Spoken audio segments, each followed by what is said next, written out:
ಸುಮಾರು 15-20 ದಿವಸದಿಂದ ಈ ಮಳೆ ಇಬ್ಬನಿ ಬೀಳೋದ್ರಿಂದ, ಜಡಿ ಮಳೆ ಬೀಳೋದ್ರಿಂದ ನಾವು ಅನೇಕ ರೀತಿ ನೋವು ಅನುಭವಿಸ್ತಾ ಇದ್ವಿ. ಏನಂದರೆ ರಾಗಿ ಈ ಸತಿ ಹೋದ ವರ್ಷಕ್ಕಿಂತ ಎಕ್ಸ್ಪೆಕ್ಟೇಷನ್ ಜಾಸ್ತಿ ಇಟ್ಕೊಂಡಿದ್ವಿ. 5 ಮೂಟೆ ಆಗುತ್ತೆ ರಾಗಿ, 10 ಮೂಟೆ ಆಗುತ್ತೆ ಅನ್ನೋದು. ಈ ಇಬ್ಬನಿ ಮಳೆ, ಈಗ ಜಿಟಿ ಮಳೆ ಬೀಳೋದ್ರಿಂದ ರಾಗಿ ಒಳ್ಳೆ ಇಳುವರಿ ಬಂದಿತ್ತು. ಆದರೆ ಈಗ ಕಟಾವು ಮಾಡಬೇಕಾದ್ರೆ ತುಂಬಾ ಹಾನಿಯಾಗಿದೆ. ಎಲ್ಲ ರಾಗಿ ತೆನೆದಲ್ಲೇ ಮೊಳಕೆ ಬಂದಿದೆ.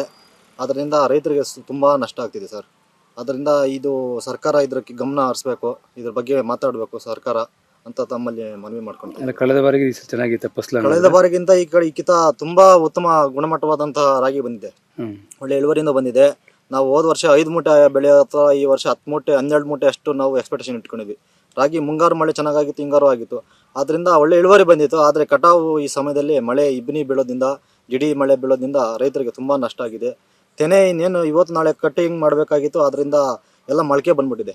ರೈತರಿಗೆ ತುಂಬಾ ನಷ್ಟವಾಗಿದೆ. ಅದರಿಂದ ರೈತರು ಸರ್ಕಾರದವರು ಇದನ್ನ ಗಮನ ಹರಿಸ್ಬೇಕಂತ ರೈತರಲ್ಲಿ ಮನವಿ ಮಾಡ್ಕೊತಾ ಇದ್ವಿ.